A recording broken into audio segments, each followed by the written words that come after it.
AI 버블론이 지금 제일 핫한 주제인데 이게 저번 달부터 서서히 달아오르더니 이번에 정말 많은 이야기가 나오면서 증시가 왔다 갔다 하고 있습니다. 이 영화 빅쇼트 주인공 마이클 버리가 이번에 AI 버블이 붕괴될 거다 이렇게 경고를 하고 나서면서 AI 버블 우려가 더 커졌어요. 그것 때문에 일주일 동안 AI 관련주들이 크게 하락했다가 반등했다가 하면서 주가가 지금 불안한 상황이죠. AI 버블론 주장들이 대중을 서서히 설득시키고 있는데 이게 오픈 AI가 챗 GPT로 적자를 심하게 보고 있다는 소식이 나오면서부터 흔들리기 시작합니다. GPU를 팔아서 데이터 센터를 짓고 데이터 센터를 활용해서 챗 GPT 같은 이제 생성형 AI가 고객들에게 구독료를 받아서 AI 자금이 순환되어야 되겠죠. 결국은 고객들한테 돈을 받아서 그 돈으로 투자가 이어져야 되는데 지금 그렇게 연결이 되고 있지 않은 상황인 거예요. 엔비디아가 투자를 해주고 오픈 AI는 그 돈으로 GPU를 사는 형식으로, 그러니까 이 돈을 고객이 아닌 엔비디아라던가 다른 투자사한테 의존하면서 기업을 유지하고 있다라는 점이 문제인 거죠. 이 방식이 오래 갈 수 없을 것이라는 거에 모두가 불안해하는 거고, 그것 때문에 AI 버블론에 휘둘리게 된 겁니다. 그리고 AI로 가장 돈을 많이 번 엔비디아도 지금 AI 거품론 공격을 당하고 있는데요. 매출 채권 대금 회수 기간이 늘어났는데 돈을 못 받고 있는 거 아니냐, 재고가 증가하고 있는 거 아니냐, 순환 출자 우려 아니냐, GPU 수명을 회계상 너무 오래 잡은 거 아니냐, 이런 식으로 다양한 지적들이 들어오고 있습니다. 그런데 엔비디아가 이거에 이제 발끈해가지고 조목조목 반박을 다 했습니다. 그 정도로 지금 이 AI 버블로는 엔비디아 입장에서도 이거 빨리 불을 끄지 않으면 안 되겠다 싶어서 빠르게 대응을 했다라는 거죠. 하지만 3년 동안 AI에 대한 강한 믿음을 가졌던 투자자들이 이제는 과거처럼 강한 믿음을 가지지 못하고 있는 건 아닌가, 이런 또 우려가 들어요. 그렇게 되면은 주가가 과감하게 올라가기가 쉽지 않을 수도 있겠죠. 이런 이유로 엔비디아 주가가 옛날 같지 않은데요. 207달러를 터치한 이후에 20% 가까이 하락을 했어요. 1년간 수익률이 26%밖에 안 됩니다. 그러니까 나스닥 지수 정도 수준밖에 안 나와요. 그러니까 다른 빅테크 대비 생각보다 많이 못 올랐습니다. AI 호황으로 미국 시총 순위 1위로 올라갔던 엔비디아인데 이제 애플과 시가총액 차이가 거의 안 납니다. 그래서 다시 애플이 1위로 올라갈 수도 있거든요. 그 이야기는 뭐냐면 AI의 버블이 꺼지고 있다, 또 이렇게 뉴스가 나올 수도 있겠죠. 이런 우려들이 잠재적으로 존재한다, 이 뜻입니다. 그럼 지금 제일 중요한 거는 뭐냐면 AI가 버블이다 아니다의 논쟁을 종식시키는 거죠. 버블이 아니라는 종식을 깔끔하게 한다면 주가가 더 올라가겠죠.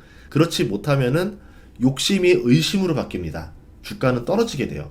AI에 대해서 우리는 기술이 아닌 환상을 사고 있다 말한 저자가 있습니다. 이 사람의 책이 이번에 신작으로 나온 AI 버블이 온다라는 제목의 책인데요.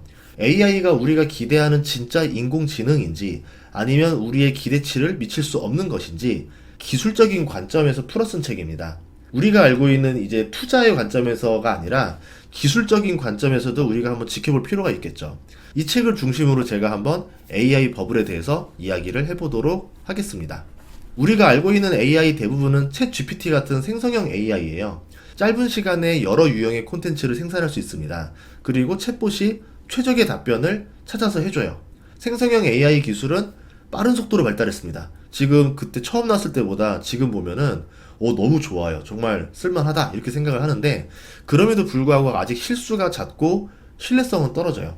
이걸 믿고 그대로 누군가에게 주면 안 되겠죠. 그리고 AI로 인해서 거짓 정보, 과장 광고, 공포 조성 같이 사회적 비용을 늘리고 위험을 양산할 수가 있습니다. 우리가 원하는 주가는 챗봇 수준의 AI가 아닌데요. AI 활용 범위가 더 넓어지고 사람이 하는 일을 대체하기를 원합니다.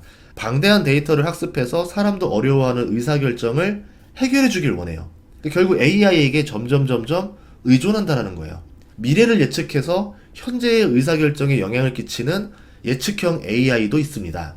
이게 생성형 AI랑 예측형 AI가 시장의 양대 산맥을 이루고 있는 건데, 예측형 AI가 어떤 것들을 하냐면 내일 이 지역에서 범죄가 발생할 건수, 아니면은 이 기계가 다음 달에 고장날 확률, 이 지원자가 일을 잘할 수 있는 사람인지 아닌지를 예측하는 것들, 이런 것들이 예측형 AI거든요. 사람들 입장에서 정말 궁금하잖아요. 그래서 AI가 해주는 답변에 대해서 믿고 싶어 할 거예요. 사람들은 이 예측형 AI를 통해서 사회적 결과를 예측하는 사례가 실제로 지금 빠르게 늘어나고 있습니다. 예측형 AI는 데이터를 분석해서 광범위한 통계 패턴을 식별하는 건데요.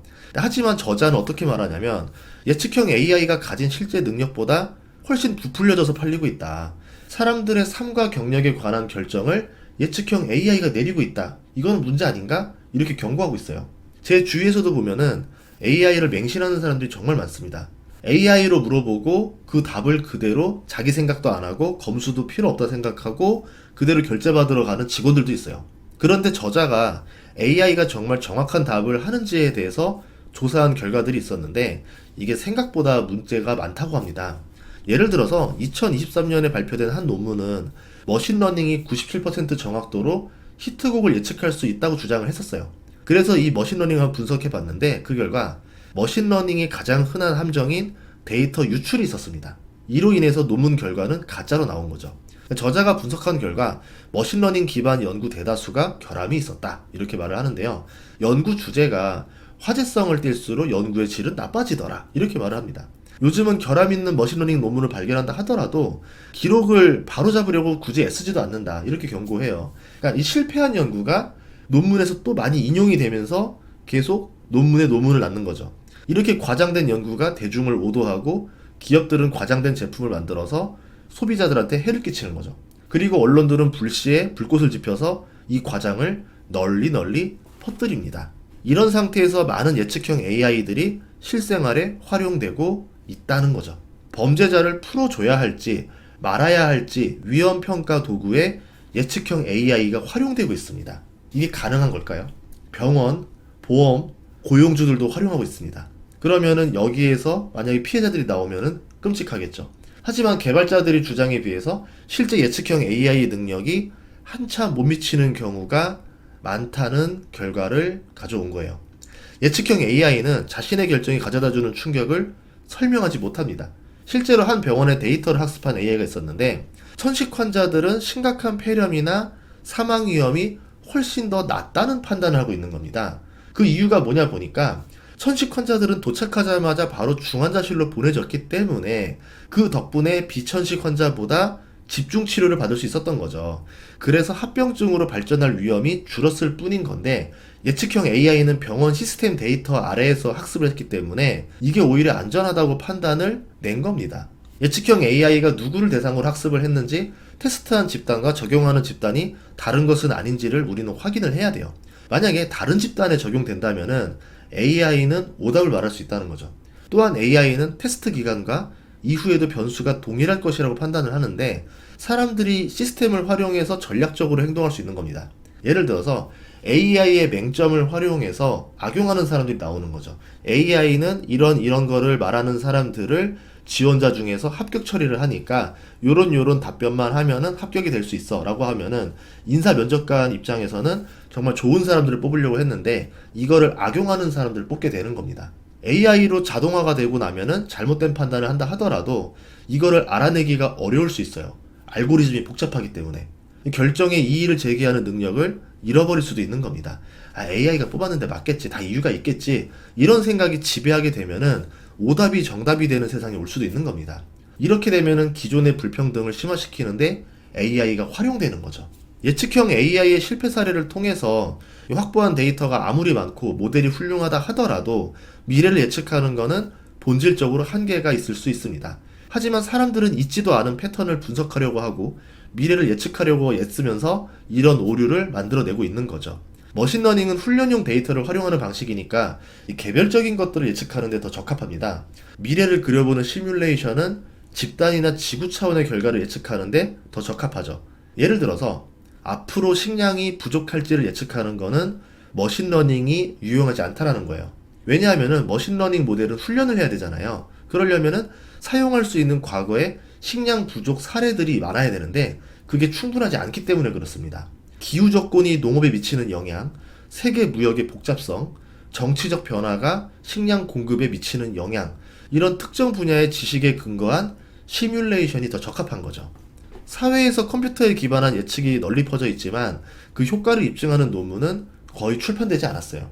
AI로 예측할 수 있는 것들은 교통량이 붐비는 시기와 가게가 특별히 바쁜 날 이런 형태에서 효과를 발휘하는 겁니다. 반면에 이제 예측형 AI로 사람들의 미래를 예측하는 일들은 정말 어려운 일입니다. 1년 뒤에 성적 예측할 수 있을까요? 어렵겠죠? 범죄 위험을 평가할 수 있을까요? 어렵죠. 질병을 예측할 수 있을까요? 이것도 어렵습니다. 그러니까 정확도가 떨어진다라는 표현이 더 정확할 것 같은데, 정확도가 떨어진다는 뜻은 잘못된 판단으로 누군가가 피해를 받을 수도 있다라는 뜻입니다. 저자가 우려하는 거는 AI 만능주의예요.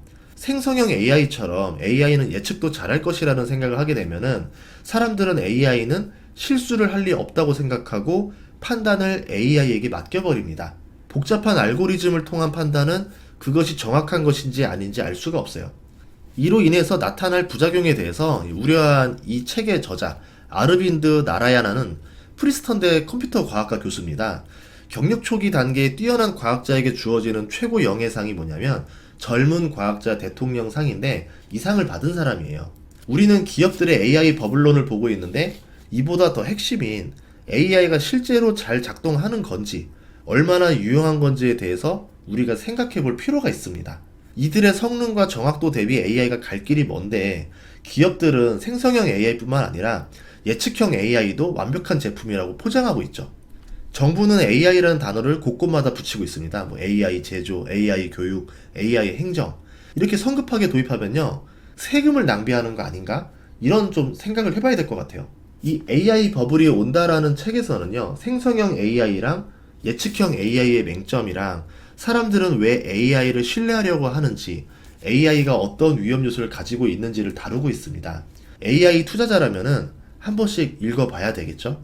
여러분들에게 도움이 되는 판단이 될 거라고 믿고 있습니다. 다음 시간에도 좋은 정보로 찾아뵙겠습니다. 구독과 좋아요, 알림 설정 부탁드릴게요. 고맙습니다.